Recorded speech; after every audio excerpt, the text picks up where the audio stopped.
Цэзэний залуусан зайнуудыг хичээлээр хэдвүлээ. Спорт бол resistance дээр үүсэх боломжтой хөдөлгөөнүүдийн үед яг тэр хөдөлгөөний үүсч нийтийг таних тулд candlestick-ийг ашиглах хэрэгтэй. Тэгвэл тэр candlestick-ийн өөрийнх нь яг тэр хөдөлгөөн дээр үүсгдэг price action-уудыг таньж авна. Окей. За тэгэхээр ер нь бол энэ хоёрын хооронд нэг амар салгаадах шаардлагагүй. Гэхдээ илүү салгаад нэг хичээл болгочих юм бол нэг дор ингэж олон юм жигснээс илүү үр дүнтэй гарч ирнэ гэж бодсон учраас салгасан байгаа. Окей. Тэгэхээр юуны өмнө спорт бар resistance дээр үүсэх боломжтой хөдөлгөөнүүд эхлээд ойлгох хэрэгтэй. За ер нь ямар хөдөлгөөн үүсэх боломжтой юм бэ те.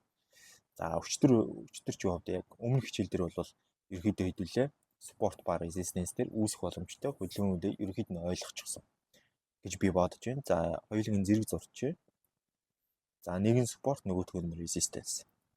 За resistance дээр хөдөлгөөн ерөөдөө ойж болно, эвдэж болно, retest хийж болно, breaking хийж болно.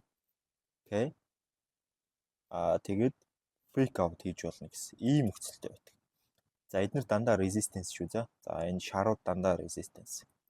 За нэгдүгüрт нь бид нэр юу харж байна вэ гэх юм бол хамгийн ихний зүйл бол мэдээж ойлт буюу bounce. За ойлт буюу bounce гэдэг зүйлэн дээр ерөөхдөө яаж яг bounce болж ин бид нар мэдх юм бэ? Resistance дээр хүрээд ирлээ bounce болж гинэ гэдгийг бид нар яаж таних вэ? Тэгэхээр bounce гэдэг хөдөлгөөн маань ерөөхдөө resistance дээр үүснэ гэдэг маань үндсэндээ тухайн resistance дээр их хэмжээний sell volume орж ирж байна гэдэг утгатай. Их хэмжээний sell volume орж ирж bounce болно. Тэгвэл ингээндээ бол энд заавал bearish candle үүсэх ёстой гэсэн. Энэ одоо ойлтыг батлах bearish candle. Гэхдээ тэр баталж байгаа bearish candle өөрөө ямар candle авах ёстой вэ гэхээр peak candle-ийн дайтай буюу оройны candle-ийн дайтай bearish candle буюу зүгээр нэг улаан candle биш. Их хэмжээний sell volume-ыг өөртөө агуулсан улаан candle байх ёстой. За тэгэхээр тийм улаан candle гэдэг төсөөлөх юм бол хэдүүлээ хамгийн ихний төрөл бол мэдээж том улаан candle байгаа. Том улаан candle буюу engulfing candle байж болно. Хоёр талдаа ямар ч weak-гүй том хэмжээний улаан биетэй candle. За энэ бол юу илэрхийлж байгаа вэ гэхээр ерөөдөө өмнө нь өсөөд гарч ирж байсан ногоон candle-уудын эсрэг энэ улаан candle гарч ирснээр энд эргэлт үүсэх боломжтой буюу reversal үүсэх боломжтой. Тэр buying volume-аас илүү selling volume орж ирж байна. Энэ resistance дээр цохигдоод bounce хийчлээ буюу ойчлоо гэдгийг илэрхийлж идэг.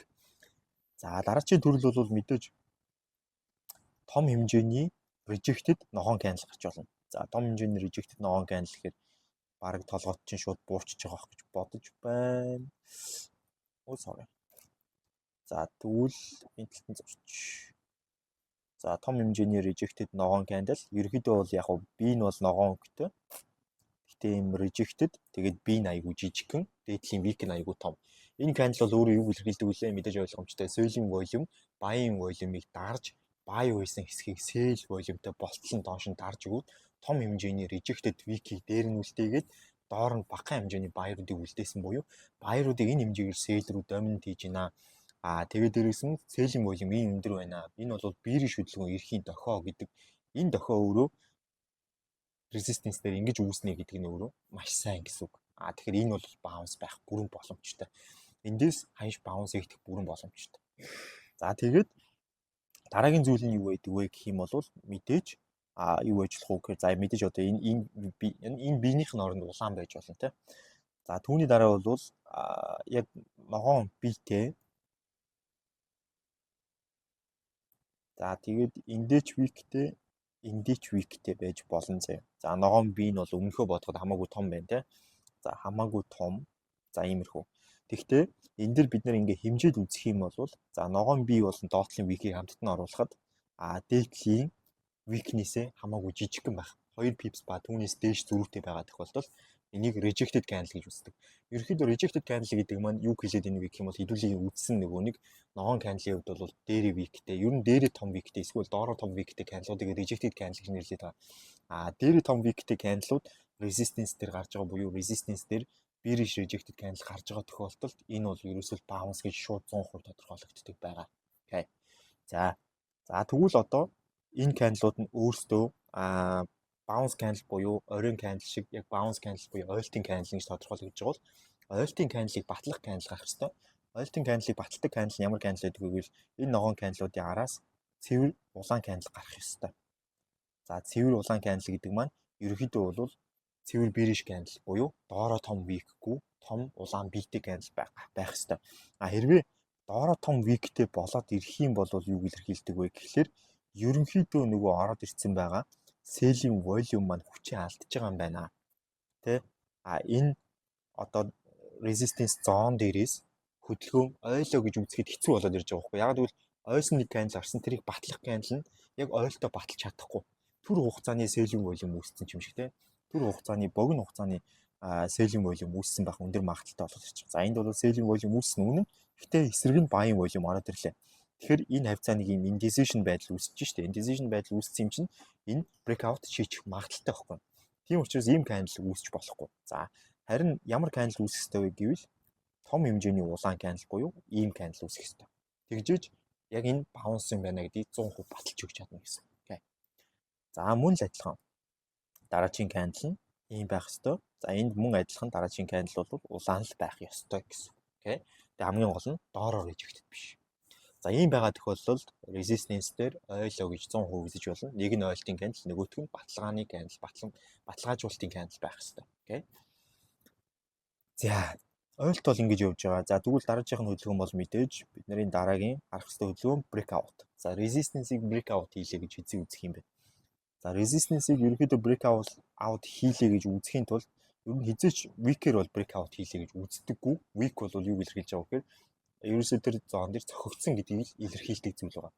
Тэгэхээр хизээ breakout хийлээ гэж үздэг вэ гэвэл тухайн resistance-ийг дээш нь бүтэн ногоон candle биеэрээ эвдэж гараад гадаа нь биеэрээ хаагдсан тохиолдолд энийг breakout гэж үздэг. Одоо биеэрээ гадаа нь хаагдсан тохиолдол тийм ээ. Энэ бол breakout мөн. За гэхдээ breakout-ийн candle маань мэдээж адилхан дээрээ том weak-тэй байж болохгүй. Хичнээн ногоон candle боловч дээрээ том weak-тэй байх юм бол энийг breakout candle гэхэд хэцүү. Энэ бол ерөнхийдөө дараагийн удаа буцаад ногоон улаан candle гарах боломжтой хөдөлгөөн буюу энэ улаан candle гардаг энэ хөдөлгөөнийг хэрвээ та нар өмнөх хичээлээс санаж байгаа бол энэ бол fake out буюу ерөөсө дөнгөж сэтэлж гарангуутлаа failed буцаад ороод ирж байгаа хөдөлгөөн маа штэ. Энэ бол fake out хөдөлгөөн. Окей. Гэж тооцогдно. За тийм учраас ийм дээрээ weak-тэй, дээрээ том weak-тэй ногоон candle бол биеэрээ хичнээн дээр нь хаагдсан ч breakout candle гэж тооцогдохгүй. Харин breakout candle бол биеэрээ бүтэн хаагдсан дээрээ жижиг weak-тэй байх ёстой. За нэг ийм candle байж болно те. Ер нь бол дээдлийн weak-ийн сайн ажиглаараа маш бага байгаа. Окей. Тэр маш бага байгаа шалтгаан нь юу илэрхийлж байгаа вэ гэх юм бол ерөөсөө selling volume тэр хэмжээнд бага байна. Buying volume тэр хэмжээнд их байна. Тийм учраас тэр resist-ийг үнэхээр breakout хийсэн байна гэсэн утгатай. За breakout candle-ыг батлах candle мэдээж дараагийн candle ногоон candle байх ёстой. За дараагийн candle хэрвээ ногоон candle биш дээрээ том weak-тэй ногоон candle эсвэл улаан candle гарч ирээд яг ч өмнөх resist рүүгээ ороогүй ийм нөхцөлтэй хаагдах юм бол энэ ер нь бол өмнөх resist рүүгээ удахгүй орчихно гэдэг утгыг илэрхийлж байгаа. Юу гэсэн үг вэ гэхээр breakout хийсний үед хийсэн гэхдээ breakout батлагдаагүй байхад selling volume ороод ирж байна гэдэг нь буцаад энэ breakout нь fail гэх маш өндөр магадaltaй гэсэн утгыг илэрхийлдэг. Буцаад breakout нь буцаад яах нь fake out эсвэл break-in болох өндөр магадaltaй гэдгийг илэрхийлдэг. За тэгэхээр ерөөсөө breakout-ийн candle-ыг өөрийг нь баталж өгдөг candle нь дахин нэг ногоон candle баталгаажуулалтын ногоон candle гарч ирэх үйл явц юм аа. Тэгжээж breakout 100% батлагдчихна гэсэн үг. Окей. За ийм breakout-ийн хөдөлгөөн байгаа. За дараагийн хөдөлгөөн бол юу байна гэхээр break-in-ийн хөдөлгөөн байгаа. За break-in гэдэг хөдөлгөөн бол ерөнхийдөө тухайн зоныг дээш нь хөдөлгөөн breakout хийчихсэн тийм ээ. За resist-ийг дээш нь breakout хийчихсэн өсөж яваа хөдөлгөөн буцаж ирээ шалгах гэж байна гэж бодъё л доо. За retest-ийн хөдөлгөөн хийх гэж байна тийм. За retest-ийн хөдөлгөөн хийхдээ үндсэн хөдөлгөөн маань хэрвээ retest-ийн хөдөлгөөн амжилттай болох юм бол тухайн зон дээрээ буцаж ирж унжахдаа буцаад bouncing candle гаргана. За bounce candle-ыг дахиж тайлбарлах шаардлагагүй бах. Bouncing candle бол ихэнд тайлбарласан candle-ууд байгаа. Bounce candle гаргана. Тэгтээ support-н дээр бол bounce candle ногоон өнгөтэй гарах нь ойлгомжтой тийм үү? Яг л resist-н дээр улаан өнгөтэй гарсан учраас support-н дээр ногоон өнгөтэй гарна. За bouncing candle гарна. Bouncing candle ногоон өнгөтэй candle ямар байх хэвээр вэ? Мэдээж доороо том weak-тэй байж болно. Дээрээ том ногоон биетэй. Эсвэл бол улаан өнгөтэй биетэй мөртлөө биеэрээ тухайн спорт руу явж ороогүй тэнгүүтлээ доотлын weak нь асар том байж болно.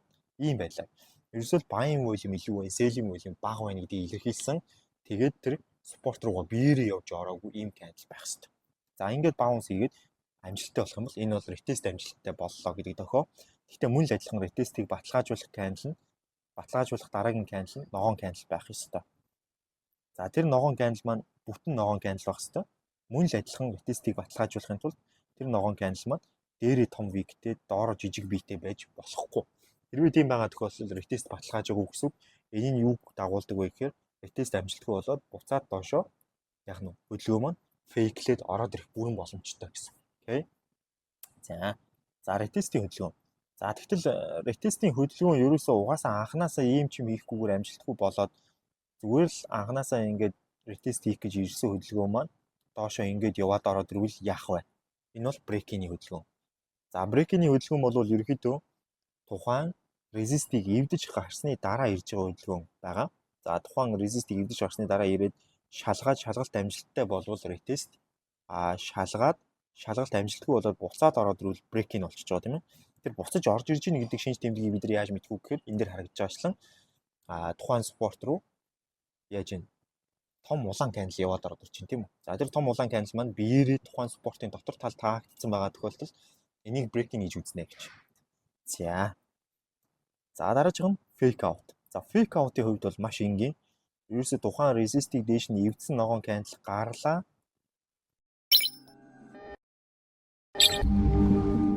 Буцаад тэрний эсрэг улаан candle орж ирэх үзэгдэл гэсэн үг. За тэгээд тэр эвдсэн ногоон candle маань бүтэн биетэй ч байсан хамаагүй, биеэрээ гадаад нь хаагдсан байсан ч хамаагүй буцаад улаан candle явж орж ирээд тухайн зооны дотор талд хаагдчихжил байгаа бол энэ бол fake out гэсэн.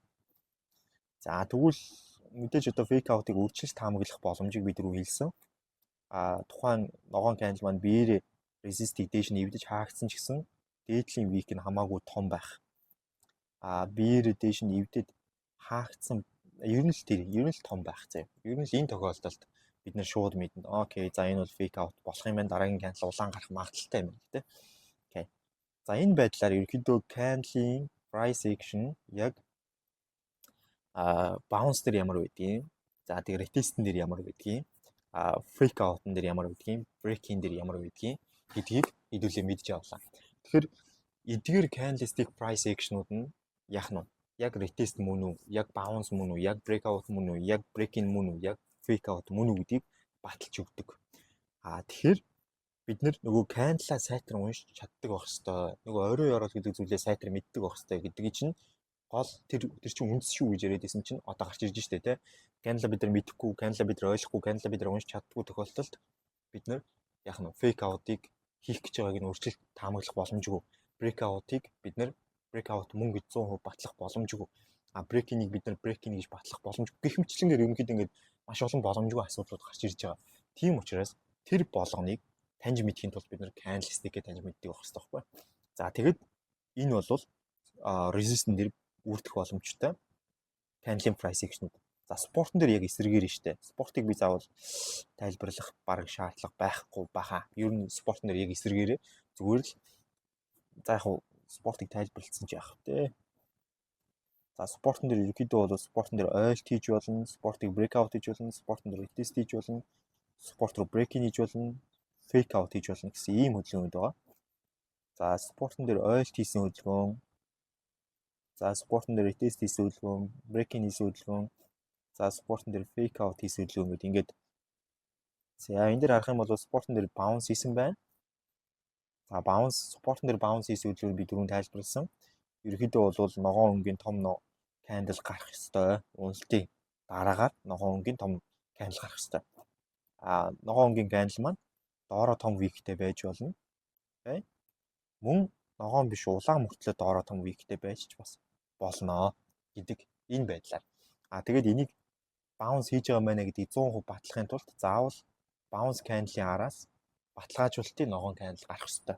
Хэрвээ баталгаажуулалтын ногоон candle маань дээрээ том wick-тэй байгаа тохиолдолд ерөнхийдөө баталгаажуулж чадахгүй. Ерөнхийдөө эсрэгээрээ буцаад breakout хийх магадлал илүү өндөр байна гэдэг тэр таамагийн илэрхийлдэг. За bounce-ийн хувьд ийм. За breakout-ийн хувьд бол том улаан candle байх ёстой. Том улаан candle гарч ирээд breakout хийн. breakout-ыг баталгаажуулж өгөх ёстой candle нь улаан candle байх ёстой. Breakout candle-ийн араас хэрвээ яах нь доороо том wick-тэй улаан candle эсвэл доороо том wick-тэй ногоон candle ороод ирэх юм бол үндсэндээ л breakout худлаа болох гэж байгаа юм байна. Дээшээ break-ийн их магадлал fake out болох магадлал маш өндөр юм байна гэж харна гэсэн үг тийм ээ. Окей. За тэгээд retest-ийн хөдөлгөөн бол яг bounce-ийн хөдөлгөөнтэй адилхан учраас тайлбарлах шаардлагагүй. Break-ийн хөдөлгөөн бол ерөөдөө спортыг эвдээд гарцсан нэлээ явж байгаад буцаж ирээд тухайн спортоо шалгах гэж эренгүүтлээ яваад орчиж байгаа. Бүтэн биеэрээ ногоон candle спортын дотор талд хаагдчихж байгаа тохиолдолд break-ийн fake out-ийн үед бол спортыг эвдээд улаан candle гарчингуутлаа буцаад ногоон candle-аар fake out хийгээд ороод ирж байгаа энэ хөдөлгөөн. Гэх мэтлэн ийм хөдөлгөөнүүд ерөөхдөө гарч ирж болно спорт болон resist-үүд дээр. Окей. За. Тэгэхээр энэ болгоныг үнэхээр одоо жинхэнэ breakout уу, хуурамч breakout уу, жинхэнэ fake out уу, хуурамч fake out уу, жинхэнэ break-in мөн үү, хуурамч break-in үү, retest мөн үү биш үү. За тэгээд bounce мөн үү биш үү гэд бүх юмыг юм бүгдийг нь candlestick-ийн өөрийнх нь price action-аар мэдэх боломжтой. Candlestick өөрөө бүгдийг нь хэлээд өгч байгаа гэсэн үг. Тэгэхээр хэдүүлээ тэр candlestick гэдэг зүйлийг яагаад уншиж сурах хэрэгтэй байсан нь одоо ойлгомжтой болж байна гэсэн үг. Окей. За юм байна залуусаа. Тэгээд ерөнхийдөө бид нэр sport resist гэдэг зүйлийг үүсгэсэн, sport resist-ийг зураа сурцсан, sport resist-ийн дээр үүсэх боломжтой хөдөлгөөнүүдийг мэдсэн. Өнөөдөр хэдүүлээ sport resist-ийн дээр тэр үүсэх боломжтой хөдөлгөөнүүд яг үүсэж гинүү худлаа юу гэдгийг яаж candle-аар нь мэдэх вэ? Буюу candle price action ямар байх ёстой байдлаар ярилцлаа. Окей. За ингээд энэ удаагийн хичээлээ өндөрлөе. Тэгээд дараагийн хичээлээр уулзлаа. Түр баяртай.